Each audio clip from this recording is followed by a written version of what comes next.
हम पढ़ने जा रहे हैं रैंडम फंक्शन इन पाइथन। अब इसको समझने से पहले हमें ये पता होना चाहिए कि रैंडम फंक्शंस यूज़ कैसे होते हैं। हमें रैंडम फंक्शन यूज़ करने के लिए हमें इंपोर्ट रैंडम करके लिखना पड़ता है। ये एक मॉड्यूल है जिसके अंदर ये जो नीचे दिए हुए हैं ये सारे के सारे जो फंक्शंस हैं रैंडम के, ये सारे के सारे लिखे होते हैं। इनमें से जो पहले तीन है ये तीन जो हैं जिसमें random, randrange, randint, ये तीन फंक्शंस जो हैं ये मेन है। बाकी यूनिफॉर्म, शफल एंड चॉइस इससे एमसीक्यूज़ आ जाते हैं, लेकिन इससे आपका ये क्वेश्चन आएगा। एमसीक्यूज़ भी आ सकते हैं, क्वेश्चन आ सकते हैं, केस स्टडी में भी ये क्वेश्चन आ सकता है। तो सबसे पहले हम इन तीन फंक्शंस के बारे में पढ़ेंगे कि ये तीनों फंक्शंस होते क्या हैं और कैसे यूज़ किया जाता है। सबसे पहला फंक्शन पढ़ रहे हैं वो आपका रैंड रेंज है। रैंड रेंज को अगर तुम देखोगे, अगर RAND को हटा दो तो सिर्फ रेंज लिखा होता है। रेंज क्या है आपका? ये रेंज हम अपना जब लूप्स पढ़ते थे वहाँ पर भी हम रेंज को देखते तो समझ लो कि बिल्कुल एग्जैक्टली उसी से सिमिलर है। यहाँ पर वो रैंड रेंज हो गया, वहाँ पर वो रेंज है। इसमें भी वही चीज़ पास होती है जैसे कि वहाँ होती है स्टार्ट, स्टॉप, स्टेप। ये मैंने नीचे लिख रखे हैं start, stop, step. Start means जहाँ से वो आपका स्टार्टिंग नंबर होगा। बाय डिफ़ॉल्ट अगर आप नहीं पास करते हैं तो वो 0 से स्टार्ट करेगा। स्टॉप मतलब जहाँ तक का उसे चलना है वो नंबर। जो आप स्पेसिफाई करोगे जो पोजीशन, एंड पोजीशन है, वो नंबर जो आपका चलेगा इसमें वो एक कम चलेगा। जैसे आपका रेंज में चलता है एक कम। स्टेप जो है वो ऑप्शनल है, इसको मैं बताऊंगा कैसे इसका यूज़ करते हैं। बाय डिफ़ॉल्ट जैसे वहाँ होता है 1 प्लस होता है तो वैसे ही एक का इंक्रीमेंट होगा, उस हिसाब से चलेगा। ये इसका सिंटेक्स है। अब अगर हम इसी के बारे में अगर बात करें तो देखो मैंने यहाँ पर ये बना रखा है कि कैसे चल रहा है। मैंने देखो क्या कर रखा है, मैंने रैंड रेंज लिख रखा है और देखो इधर पे दिखाने के लिए यहाँ पर वाइट कलर में रेंज भी लिखा है। मतलब मैं उसके क्वेश्चन से समझा रहा हूँ कि फॉर लूप में जो रेंज होता है उसका और रैंड रेंज का क्या सिमिलैरिटी है। अगर क्वेश्चन पढ़ो तो क्या लिखा है, generate random numbers from 1 to 8। Generate random number from 1 to 8। तो 1 to 8 का अगर हम इस क्वेश्चन को कर दें कि हमें एक लूप चलाना है जो 1 से 8 तक का नंबर जनरेट करे, तो हमारी लाइन क्या बनेगी, for x in range 1 to 9। अब 9 का मतलब है 1 लेस, तो ये आपको जब नीचे आउटपुट देगा तो 1 2 3 4 5 6 7 सारे नंबर आएंगे। हमने क्या करा, इसको रैंडम में लिखा, तो रैंडम में लाइन क्या बनी, रैंडम डॉट रैंड रेंज 1,9। तो सेम है नहीं, लेकिन इसमें क्या होगा, रैंडम नंबर एक बार में एक नंबर जनरेट करेगा। रिपीट हो सकता है नंबर एक एक करके जनरेट होगा, लेकिन वो नंबर की जो रेंज होगी वो यही नंबर की रेंज होगी जो यहाँ पर ये आउटपुट में लिखी हुई है फॉर लूप में। मतलब 1 से लेकर 8 तक का नंबर जनरेट होंगे, लेकिन एक बार में एक आएगा। तो जब इस फंक्शन को अगर तुम्हें समझना है तो तुम्हें रेंज पता होना चाहिए। क्यों? क्योंकि बोर्ड में क्वेश्चन में आएगा कि मैक्सिमम वैल्यू बताओ, मिनिमम निकालो, और रैंड रेंज लिखा होगा तो तुम्हें पता होना चाहिए कि मिनिमम क्या हो गया आपका 1, मैक्सिमम क्या निकलेगा 8। बीच के नंबर तो होंगे लेकिन आपको मैक्सिमम मिनिमम निकालने को आएगा। हाफ मार्क्स का आ सकता है, 1 मार्क्स का क्वेश्चन ये भी आ सकता है। इसमें देखो क्या है, पहला क्वेश्चन अगर ऊपर हो तो टू जनरेट द नंबर्स, तो 0 से 39 का मतलब हो गया।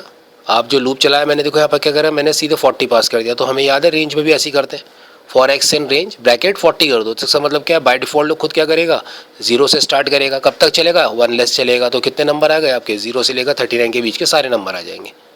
तो ये आपका तरीका है जिसमें आपका रैंडम नंबर रेंज के थ्रू जनरेट होता है। वैसे ही देखो नीचे एक और लिखा हुआ है कि 20 से 39 तक का नंबर आए, तो इसमें हमारा स्टार्टिंग जो है 20 से है, लास्ट नंबर 39 है, तो हम लूप कितने का जाए 40 तक।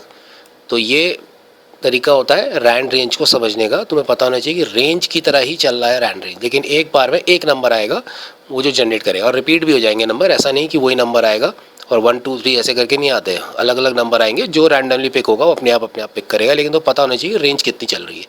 थोड़ा सा चेंज है। अब चेंज क्या है, हमें नंबर तो जनरेट करने 1 to 9 तक, लेकिन उसमें भी क्या है, कुछ नंबर को स्किप करना। मतलब जंप आ रही है, स्टेप दे रखा मैंने 2 का, मतलब जैसे 1 आएगा फिर 3 5 7 9। तो सेम वही चीज़ जो रेंज में पास होता है वही रैंड रेंज में भी पास होता है। हमें पहला स्टार्टिंग है 1, अगर लूप में देखो, फिर 10, मतलब हमारा नंबर 9 तक का चला, और उसकी जो स्टेप है वो 1 का नहीं है, 2 का है। तो उसका मतलब 1 के बाद सीधे 3 आएगा, फिर 5 आएगा, फिर 7 आएगा, फिर 9 आएगा। सेम वही चीज़ आप रैंड रेंज में भी पास करोगे 1, 10, 2। तो जो रैंडम नंबर एक एक करके जनरेट होंगे वो भी इन्हीं नंबर्स के ही होंगे, कोई ना कोई रिपीट होगा। जैसे 5 आ गया, 1 आ गया, 7 फिर 1 आ गया, लेकिन मेथड यही रहेगा जो आपका लूप में आपका रेंज में चल रहा है। तो आप उस पर अगर फोकस करके उसे पता रहे तो आप रैंड रेंज का क्वेश्चन सॉल्व कर सकते हो, उसी को देख करके आप सॉल्व कर लोगे। अब देखो मैंने यहाँ पर क्या करा, मैंने यहाँ पर 2 क्वेश्चन और रखे हुए हैं। एक क्वेश्चन है कि जैसे रैंडम नंबर जनरेट करो 25 से 249 तक डिविजिबल बाय 5। तो खुद समझ जाओ, डिविजिबल बाय 5 का मतलब है 5 5 का जंप आ रहा है। तो जब 249 है तो क्या लिख दोगे, आप लोगों को 250 तक, तो एक कम हो गया। और स्टार्टिंग नंबर 25, 5 उसमें कॉमा करके स्टेप पास कर दिया, तो अब आपके जो नंबर है वो जंप आने लग गए। तो वो जंप कैसे होंगे, जब आपके नंबर आएंगे तो वो नंबर आपके इस हिसाब से आने लग जाएंगे, ये जंपिंग के नंबर हो गए। तो ऐसे करके आपके नंबर जनरेट होंगे जो आपका उसमें हो रहा है, क्योंकि उसमें कितने का जंप आ रहा है, उसमें आपका 5 का जंप हो रहा है। उसके हिसाब से आपके नंबर जो है वो 25, 30, 35, 40, 45 लाइक दिस आपके नंबर जनरेट हो रहे हैं। सेम देखो, अगर नीचे का और क्वेश्चन देखो, कह रहा है 2 से 40 करो, डिविजिबल बाय 2 कर दो। अब वो डिविजिबल बाय 2 करने को कह रहा था, खुद समझ जाओ जंप कितने का हो रहा है, 2 का हो रहा है। तो उसने वहाँ पर देखो हमने क्या लिखा है, उसने कहा 2, तो उसने क्या करा, 2 से 41 तक चलाया और 2 का जंप, तो जंप 2 का चल रहा है। तो जो जंप नंबर जनरेट हो रहे होंगे, जो नंबर जनरेट हो रहे हैं 2, 4, 6, 8 लाइक दिस आपके नंबर जनरेट होने लग गए। तो उसमें से जो भी कोई नंबर होगा वो सेलेक्टिव होकर के वो सेलेक्ट होगा और रैंडम नम 3 में देगा। जब आप प्रिंट करवाओगे तो नम 3 आपको एक नंबर लगेगी। ये मत समझना कि सारे नंबर आएंगे एक बार में, एक आएगा। हर बार आप इसको कंपाइल करोगे हर बार नया नंबर आएगा। अब इसके बाद आता है रैंड इंट। अब हम समझेंगे रैंड इंट को, रैंडम डॉट रैंड इंट। इस फंक्शन का क्या काम है, ये भी आपके रेंज वाले नंबर देता है, इंटीजर नंबर देता है, लेकिन इसमें बोथ आर मैंडेटरी होते हैं। मतलब इसमें जो आप स्टार्ट दोगे और जो स्टॉप दोगे ये दोनों नंबर इंक्लूड होंगे, दोनों इंक्लूसिव है। तो अगर आपको रेंज 0 to 9 दिया तो इसमें आप 9 को लेस नहीं करोगे, ये रैंड रेंज की तरह नहीं है, इसमें 0 से 9 सारे नंबर आएंगे।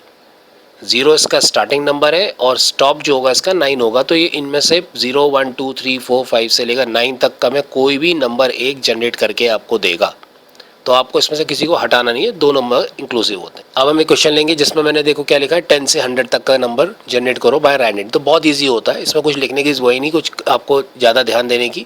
सीधे रैंडम लिखिए, ब्रैकेट में 10 पास करिए, कॉमा दीजिए, 100 पास करो, और जब आप रन करोगे तो आपको खुद ही वो नंबर जनरेट करेगा 10 से 100। मतलब अगर इसमें क्वेश्चन आ गया कि मैक्सिमम मिनिमम क्या है तो तुम्हें खुद ही पता लग जाएगा 10 जो है इसका मिनिमम है और 100 जो है वो मैक्सिमम। ऐसे मैंने दूसरा भी कर रखा है, 0 और 1। तो 0 और 1 पास करो तो आपको एक तरह से बाइनरी नंबर 0, 1, 0, 1 करके ही नंबर आएंगे। अब हम पढ़ने जा रहे हैं रैंडम। ये भी एक फंक्शन है जो रैंडम मॉड्यूल के अंदर ही होता है। इसमें जो नंबर जनरेट होता है वो 0.0 से लेकर 1.0 तक का है, इंक्लूडिंग 0 बट एक्सक्लूडिंग 1। 1 कभी भी नहीं आएगा, फ्लोटिंग नंबर आएगा। और नंबर भी जो रैंडम नंबर जनरेट होगा वो इस तरह का आएगा जैसे यहाँ पर लिखा हुआ है। यही नीचे जो मैंने यहाँ पर लिखा हुआ है ये वाला नंबर आपका जनरेट होगा। तो ये कभी भी आपको इंटीजर में नंबर नहीं देगा, फ्लोट में ही नंबर आएगा। मतलब अगर मैं इसका ये जो नंबर है ना, अगर मैं कहूँ कि इसका मिनिमम मैक्सिमम क्या है तो इसका मिनिमम मैक्सिमम 0 पॉइंट समथिंग ही होगा, जो मैंने देखो यहाँ पर दे रखा है। मतलब कि अगर हम इसको, अगर आपने कहा नहीं इसको हम इंटीजर करना है, मतलब अगर इसको हम इंटीजर करें, राउंड ऑफ करके करें, तब भी ये जो नंबर होगा जो आएगा, तब भी जो नंबर आएगा वो अगर मैं ऐसे लिख दूँ INTs के आगे, तो जब इसको तुम एग्जीक्यूट करोगे तो हर बार 0 आएगा। ये कभी भी आपको कोई और नंबर नहीं देगा, क्योंकि सिंपल ये जो लाइन लिखी हुई है रैंडम डॉट, और जब आप इसको एग्जीक्यूट करोगे अगर INT लगा के तो हमेशा आउटपुट में आपको 0 ही प्रोवाइड करेगा। अब अगर आपको इसको यूज़ करना है फिर कैसे होगा, तो देखो ये है इसका तरीका। रैंडम को अगर मैं लिखता हूँ k equals to random dot random multiply by 5, तो अब ये क्या करेगा, जो 0.0 से 1.0 मतलब नॉट इंक्लूडिंग 1 जो नंबर निकलेगा उससे 5 को मल्टीप्लाई करें। तो इसको समझने का सबसे इजी तरीका ये है कि आप ये समझ के चलो कि इसमें नंबर जनरेट हो कैसे रहे।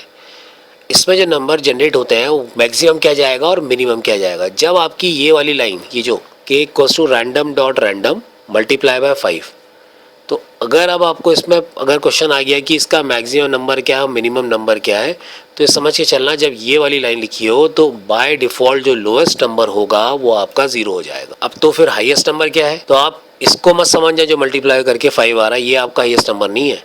आपको ये जो फॉर्मूला दिया हुआ है इस वाले को, इसको समझना है। मैक्सिमम निकालने के लिए आपको जो अपर लिमिट है उसको प्लस करना है लोअर लिमिट से, और उसके बाद से -1 करना है। ये फॉर्मूला है लिखने का, इसका तरीका है, इससे पता करते हैं कि मैक्सिमम नंबर क्या आ रहा है। तो अगर इसमें तुम कहीं पर भी देखोगे इसे मल्टीप्लाई के बाद जो वैल्यू लिखी है ये हमेशा याद रखो ये आपकी अपर लिमिट है। तो आप इसको 5 को यहाँ पास करोगे, जब कुछ भी नहीं दिया उससे आगे तो खुद समझ जाना कि 0 जो है वो मेरी लोअर लिमिट है। तो 5 + 0 इज़ 5, और उससे भी जब -1 करोगे तो 4 निकल जाएगा। तो उसी समझ जाओ कि जो 4 जो दिया हुआ है वो इसकी हाईएस्ट है और 0 जो दी हुई है वो इसकी लोएस्ट वैल्यू है। तो जब हम इसको एक प्रोग्राम में पास करेंगे ऐसे करके, तो ये हमें रैंडम नंबर जो देगा, ये जो यहाँ पर लिखे हुए हैं देखो राइट साइड में ब्लैक कलर में, ये ऐसे करके आपके नंबर जनरेट करेगा। अब आप देखोगे कुछ नंबर तो 0 पॉइंट ऐसे करके आ रहे हैं, लेकिन कहीं पर 2 भी आ रहा है, कहीं पर 1 भी आ रहा है, तो इसका मतलब नंबर आने लग गए। लेकिन अभी भी ये नंबर जो जनरेट हो रहे हैं, अभी भी जो नंबर जनरेट हो रहे हैं किस में हो रहे हैं, फ्लोटिंग में हो रहे हैं। तो हमें क्या करना पड़ेगा, हमें इसे कन्वर्ट करना पड़ेगा, मतलब हम इसे क्या करेंगे, चेंजेस करेंगे। तो वो चेंज कैसे करेंगे, हम उसके आगे अगर यहाँ पर इस जगह में INT लिख देंगे, तो ये हमारे को ये नंबर जो जनरेट होगा, फिर ये 0.0 टू 4.0 तक का नहीं होगा, फिर ये सिंपल 0 से 4 तक का नंबर जनरेट होकर के वहाँ पर आएगा। तो ये तरीका होता है इसे लिखने का।